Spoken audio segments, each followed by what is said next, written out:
Hello there, Maverick Currency traders. It is almost the end of May 29th, 2024.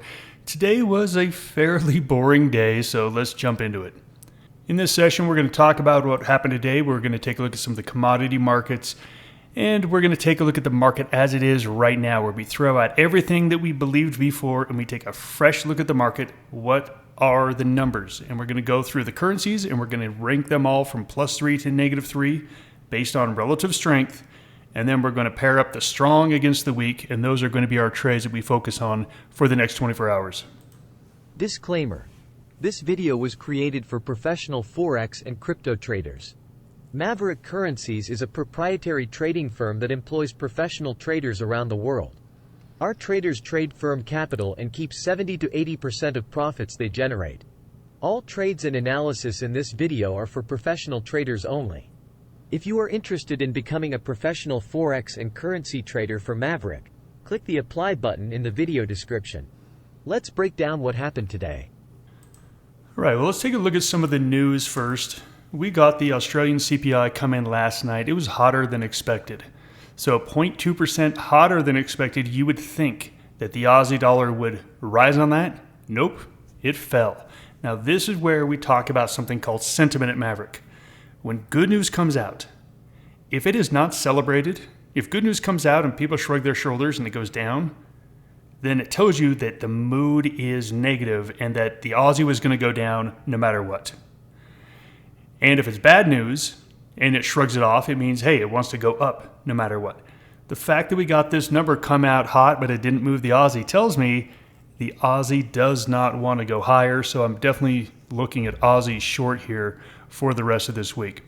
Then the futures kind of fell. We were soft all day long, but look, there was no intense selling. We gapped down and we had a couple runs, a couple falls, but really it was in a very tight range.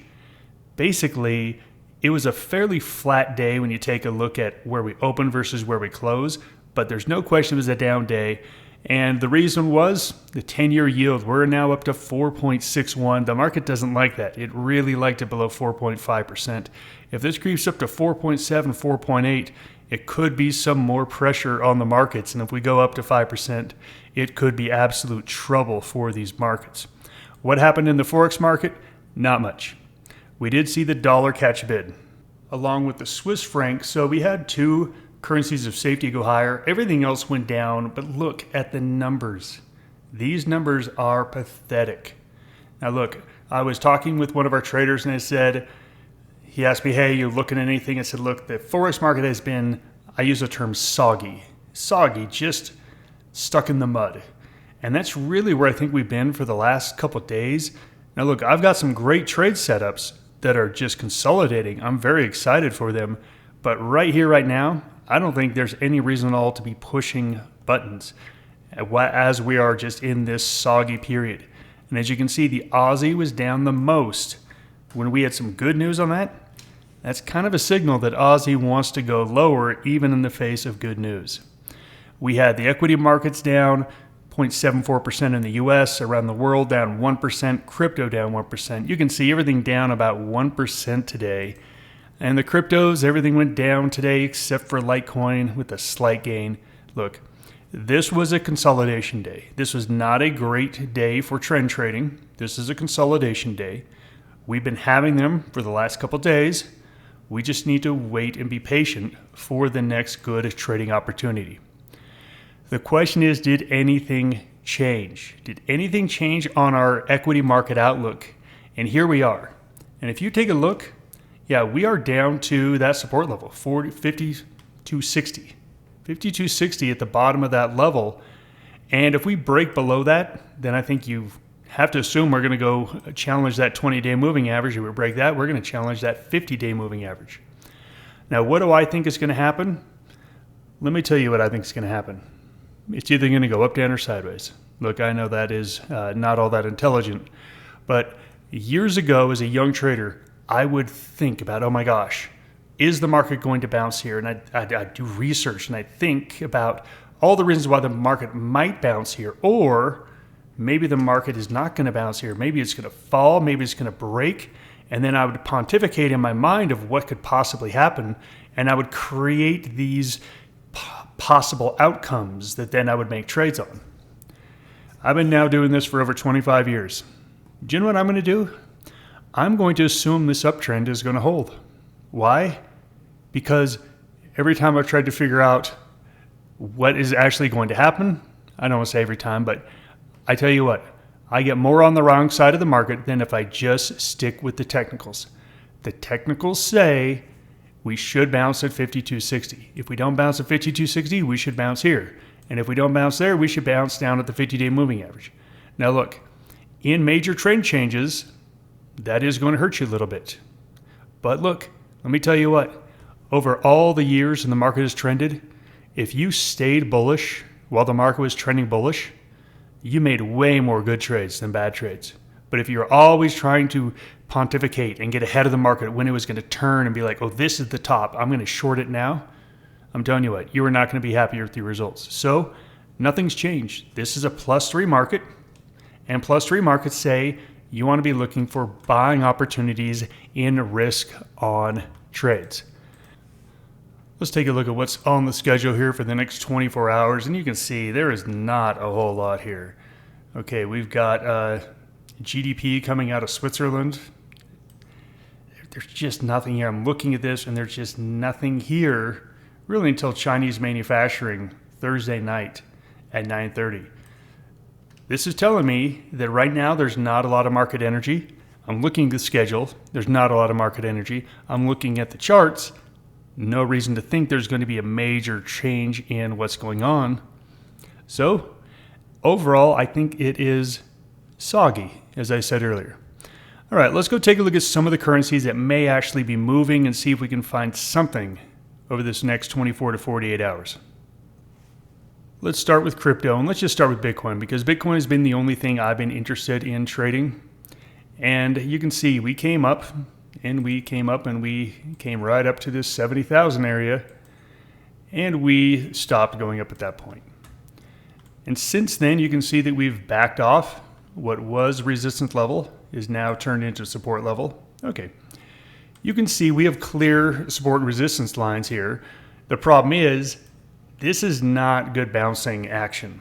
Like if you're saying, what do I want to see for a good bounce? This is not it. This is absolutely not the kind of price action you want to see off of a support level. In fact, this was better price action back here that ultimately failed than what we're seeing right here, right now. I have no desire to try to buy this at this support line. And I think it's telling you it doesn't really want to stay at this support line. It didn't want to bounce up to this 72,000. So I think the next stop for Bitcoin is likely down to 64,000. I'm not ready to short that either. Again, shorting it is not going to be an option here. So for me, Bitcoin and all the cryptos are just on hold for the moment. Let's take a look at the dollar. The dollar was the strongest currency today. Did it change technically? And take a look at this. I mean, we are right in the middle of this range. Look at this RSI flattening out. Look at this EMA flattening out. Everything in this chart is telling me don't bother. Don't even bother. It's been telling you don't bother for the last couple of days. Yes, there's been 20, 30, 40 pip trades here recently, but that is not enough for me to go after dollar. So for me, dollar is not tradable at this point. Swiss franc, I really have been liking Swiss franc for the short side, but you can see we're in a bounce.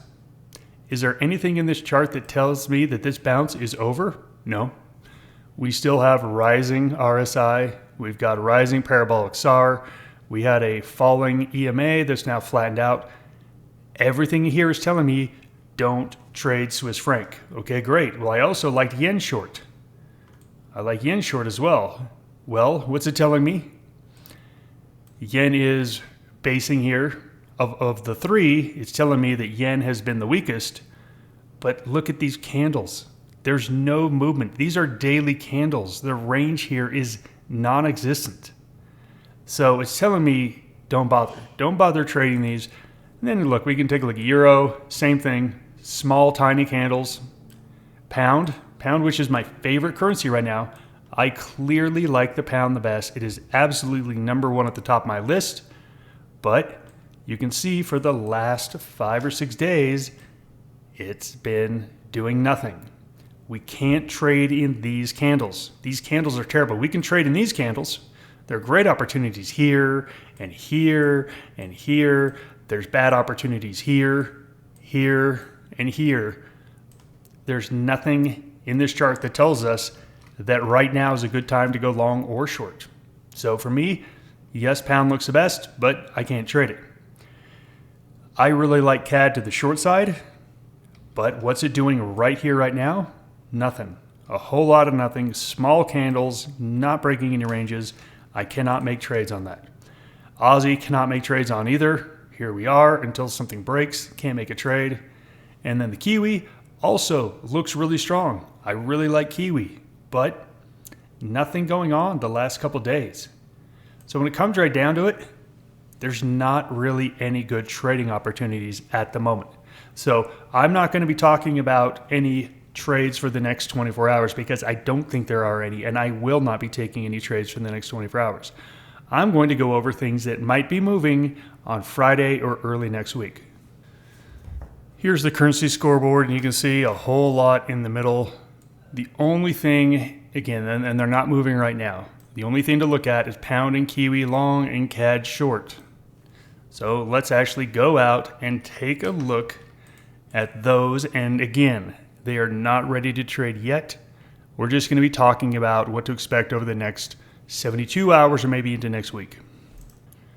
First one up is pound CAD. Pound CAD is my favorite. Here's the daily chart. Beautiful, beautiful high base. Beautiful high base. We broke out of some major resistance 2 weeks ago. We made a big run and now we're consolidating. These candles are tiny. There's no reason at all to get excited in these candles. There's no reason to be trading these. And look, even if we break out, unless the market is going to break out as well, again, like I said, let's say that this is going to be a little bit of a risk-off trade with pound being more neutral, CAD being a little bit more risk-on. So being short CAD, the market's going to have to break down for this one to trigger. If it doesn't break down and we break out above 174.50, you know what? I'm not going to be chasing it. I don't think this is the greatest setup in the world. Can you take a third of a position? Sure, take a third of a position. And then if it falls back down, you've got a tiny position working and you can just let it sit until it finally maybe spends a couple more days and then breaks out and runs, then you can add in more trades. I'm very, very hesitant to try to grab any trade here that breaks out because I think any breakout here is very likely to be a false breakout because the energy is just not there. There's no energy. I'm very, very hesitant to take breakouts, even though technically speaking, a breakout above 174.50 is a great entry. It doesn't have all the energy behind it. I'm not willing to take trades that don't have energy behind it. Take a look at Kiwi CAD. As you can see, Kiwi CAD is looking about the same. And in fact, Kiwi CAD looks a little stronger, in my opinion. We're doing more of a rising base here where it is basing, but it's drifting up. Could you say, hey, at 84.05 is the breakout point? Yes, but look, this is the kind of market. And this took me a long time to learn as a new trader because a breakout was a breakout. A breakout in low volatility was the same to me as a breakout in high volatility. I didn't even understand the difference. I fully understand now that any breakouts that happen in this kind of market that is soggy, as I said earlier, are very likely to fail. So I'm not going to be taking them. And if I do take them, it's going to be with a small position size, a fraction of what I usually take. And then if it does turn out to be a runner, I'll go ahead and build my position off of that. I'm not going to be chasing any breakouts here until the whole entire market starts to move in one direction or the other. So to summarize everything, we're in flat, low volatility markets, pretty much in all markets. I mean, this is happening across the board. Remember, cash is a position. We always say that in Maverick. Cash is a position. Cash is if you are very conscious and say, I am not going to make a trade, that's the same as saying I am going to make a trade. That is a position, and it's a very valid position when markets don't line up with everything you're looking for. My advice is be a spectator here. When the market starts to move and we start to get some breakouts, then we can take positions. And look, pound looks great, Kiwi looks great, CAD looks like a great short, and I think Aussie looks like a good short as well. I think those are going to be where I'm focused, but I am not itching to pull any sort of trade right now. I am looking to sit on hands. Take care, everybody.